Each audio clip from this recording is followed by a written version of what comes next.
Hello and welcome to episode 39 of Full Movie Podcast, a show where we talk about those long-forgotten classics that deserve a rewatch. I'm Freya. And I'm Matt. How's it going, Freya? It's going well, thank you. I'm a bit cold. Aww. And I think I have a bit of a cold. Aww. A little tiny sniffle. But no, I'm fine, thank you. How are you? Oh, now I'm worried about you little sniffle. Oh, that's fine, don't worry. I'm groovy. I'm cool. I've gone on a bit of a splurge recently, haven't I? Yeah, you have, yeah. I've recently brought quite a few comics. Yes. The classic ones. I brought the Infinity Saga and I brought Secret Wars. And I cannot wait to read them all. No, I know. Well, you were doing that just before this, so Yep. I had to drag you away. But no, it's all good. Why not? I also treated us some films as well. You did. So we went to a local supermarket to get one, to get some films. Because in London, there aren't many places you can buy DVDs or Blu-rays anymore. No, not as much as there used to be. We don't have a HMV in London, I don't think. I'm not sure. No, I think the nearest one to us is like Romford. Okay. And that's Essex. Mm-hmm. So, but yes, we went to our local supermarket and picked up 3 films. Mm-hmm. Do you want to tell the good kids what we bought? Well, we bought 1 because we wanted to watch it, and 2 because we want to review them. Yes. So we picked up Doctor Sleep. Which we'll talk about that in a minute. Mm-hmm. We also bought Big. Yeah. And Legend. Not the Tom Hardy Gangster Cray one. But No, the Tom Cruise... is an elf. He's not an elf. Fantasy flick. Tim Curry is the devil. The Yes. best devil. One of the best devils. Not the best. One. Very He looks impressive, cool. yeah. And he doesn't look like Tim Curry. So yeah, those will be coming up some point soon, I expect. Yes. Shall we talk a little bit about Doctor Sleep? Because I Okay. know Real Life Ghost Stories today, Freya, Today? reviewed it. Well, that's one of the reasons we wanted to watch it. So, yes. And how did you feel about it? I didn't mind it. I had listened to the audiobook previously, so I knew that it was quite different to The Shining. Mm-hmm. But I didn't mind it. I thought it was okay. Okay. Not one of the great Stephen King stories, Yes, definitely not. but not one of the terrible ones either. I liked it. I thought it was good. I thought it was a bit long. Mm-hmm. Although it didn't feel too long, but I knew it was long. So that kind of played with me a little bit. Uh-huh. I was like, oh my God, this film is so long before even putting it on. I thought that it was quite good, but it was... It's strange because I will flat out say this. I'm not a big fan of The Shining or The Shining. The Shining, no. Yeah. Not a big fan of it. It didn't actually scare me that much. I mean, I appreciate it and I understand why people like it. I don't know. I like the book and the book's film. great. The book's amazing. But as separate entities, I think. And I think the one thing to say is, like, we won't go into depth about talking about it, but don't go into Doctor Sleep expecting it to be The Shining Part 2. Even though it is that, it has a very different kind of feel and story to it. Yeah, everything is very, very different to Shining. But yeah, I do recommend it. I did like it. I thought Ewan McGregor was really good and the little girl was really good in it as well. Yeah. In fact, everybody was really good. I liked it. Yeah, I good enjoyed performances. it. What else did we watch? I can't remember. Well, bear in mind that we did only record on Thursday. Yes. We were out on Friday Yeah. to see our friends for the last time. Well, until they lift our Until lockdown. until we're allowed to see people. Sort of. And then lo and behold, it was Saturday. Yeah, So today's Sunday. I know. So Crazy. That's it. That's it. But I do have some recommendations for Netflix because I went through Netflix because I was like, I haven't really watched anything recently, really, but I do know films that are on Netflix that are really, really good. So I'm going to start off with Devil.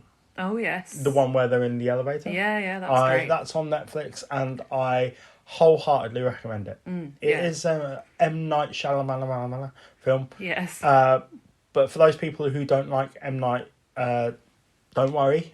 It's not like, crazy twist endings or anything. It's just a good film. It's very good, very tense. Yeah, and also it's quite short as well. Yeah. Yeah.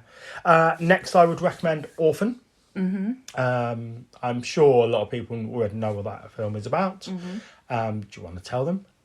It's about an orphan who ain't an orphan. Spoilers! God. So there's The Orphan. That's available on Netflix as well. And then finally, Hush, which is directed by Mike Flanagan, who did The House on Hill Street, Haunting of Hill House, and The Bly Manor, and also did Doctor Sleep. And Doctor Sleep. That was my connection to it. And he's a really good director. He does some really good spooky films. So he does, yeah. Hush is brilliant. Hush is very, very good. I also have a Netflix recommendation. I urge everyone to watch Pee-wee's Big Adventure. Your eyes lit up when you saw that. I know. We will have to Well, do that's that. because I really had a hankering to watch it last year, and it wasn't on any streaming service. Yeah. So it's quite hard to get hold of as well. Yeah, so I was absolutely over the moon when it came onto Netflix. So watch it before it goes away.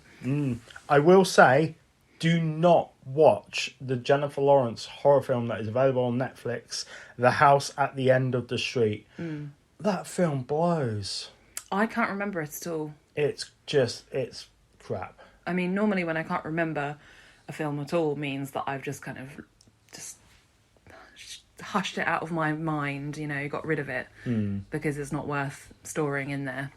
Well, this was one of those films Jennifer Lawrence did before she became famous and winning Oscars and stuff, and it's just a bad film.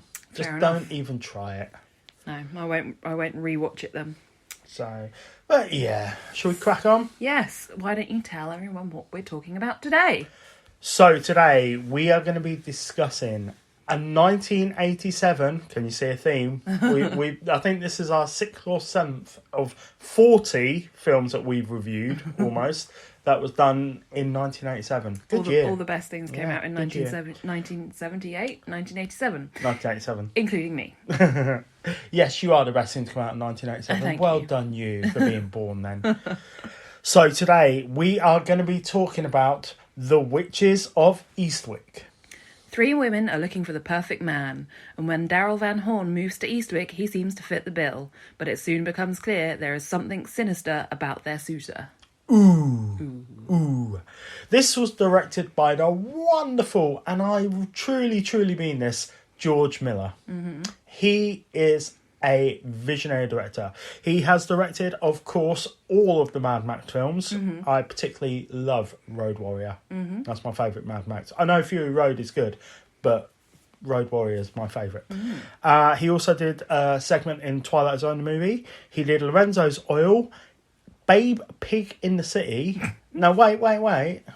He wrote Babe, the first one. Okay. So he's good. And then he also did Happy Feet 1 and 2. Well, I haven't seen either. I haven't actually either. It was based on the novel by John Updike. The screenplay by Michael Christopher, who also did Bonfire of the Vanities, Original Sin, and the Heath Ledger version of Casanova. So this film, how do we feel? I liked it. Okay. I wasn't sure if I had seen it before, but it all started coming back to me when as we were watching it today, and I think it's good. It didn't blow me away or anything, but it's a good, fun film. It's funny. It's got some really great actors in it. Oh god, yeah. Jack Nicholson is always great. I really love him. Cher's really brilliant. You forget that she has acted and is actually really good. We will talk about that later on.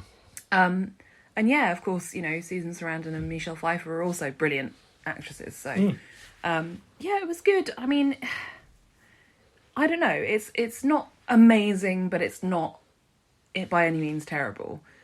I think it's a decent film. It was a good Sunday afternoon film to watch. Okay, good. And it's just got that slightly, it's probably on the edge of being a family film. It's not entirely appropriate. Well, if you took out some of the swearing And in sort it, of the sexual innuendo. well, I don't know, because Carry On films do loads of sexual innuendos. Yeah, my parents wouldn't let me watch them. Really? No. Really? Okay, I have only just discovered this. Are you kidding me? Your parents wouldn't let you watch Carry On films? Not when I was like little. How little is little? I don't know. I can't remember that. Goodness me. I didn't think that we were going to go down deep into my childhood. I'm just kind of blown away. I'm just like, what? So what? They might have just not liked me watching them because they're really terrible. Wow, come on. That's a staple of British cinema right there. Okay, can I just say, this film, I like it. Yeah. Much like you, I didn't love it. It's not the most amazing thing I've ever seen. But given that it's got brilliant visionary director George Miller in charge, it stars Jack Nicholson, who was, let's face it, he was in the prime right there in like the mid-80s. You know? In fact, it was kind of after maybe a couple of years later when he did Few Good Men that he started becoming a bit more of a lunatic, shall we say. Cher, who was at the time, she had won an Oscar for Best Female in the film Moonstruck. Susan Sarandon, who was doing absolutely fantastic things. She hadn't won an Oscar yet, I don't think.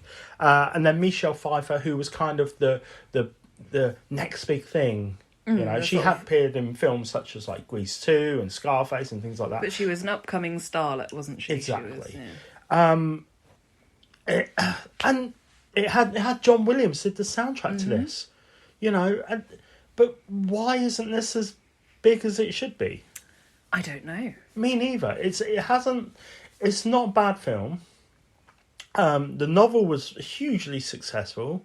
But it just didn't blow the waters. It got Oscar nominated, but it didn't win anything. I'm just kind of, and it was a massive hit as well. But it was kind of, it was released and then forgotten. It's very strange, isn't it? I mean, it is a mystery, and I don't know. Maybe the title is a bit misleading because they're not really witches. Well, yeah, they're not. They do a bit of witching. Yeah, but not really. But they're not really witches. Towards the very end. Maybe it should have been called Some Ladies Fall in Love with the Devil. Well, so, he's the devil, yeah? Well, it's implied. It's implied. So, in my mind, none of them were doing witchery stuff. They were just hanging out together on like a Thursday night drinking and bitching. Yeah, and kind of, I suppose it's that sort of power of three thing and, you know, their wills combined to, you know, they didn't know what they were doing, but it weren't like they were casting spells at all. In fact, you only see one bit, and that's towards the end of the film, where they cast a spell. There is no witchery whatsoever in it. But it's implied that it's actually more Daryl is the one. Absolutely, but my point being that have another cherry, you know. But when they're listening to the boring speech near the beginning, and it starts raining, and it's kind of after that Michelle Pfeiffer's character Suki says, "Isn't that weird? We were all thinking the same thing, and then suddenly it started raining because they all wanted to get out of there." So there's kind of a hint at not them actively, intentionally doing any witchcraft, but the kind of subplot of the film, the subtext of the film is about the power of women united, kind of. Oh, gotcha, yeah. And the strength they have together, and that being part of the reason that Daryl. Sorry to anyone named Daryl, but I'm pretty sure the devil would never be. It's a strong name. It's a strong name. It's a hard name to carry off. Anyway, but I think that he. That's why he was drawn there to these three women, because, they were kind of a united force and he wanted to draw from that and manipulate that. So I'm not saying they were witches. No. And they were intentionally doing witchcraft, but there is that kind of, hint that they had more power than they realised, which they then do realise towards the end of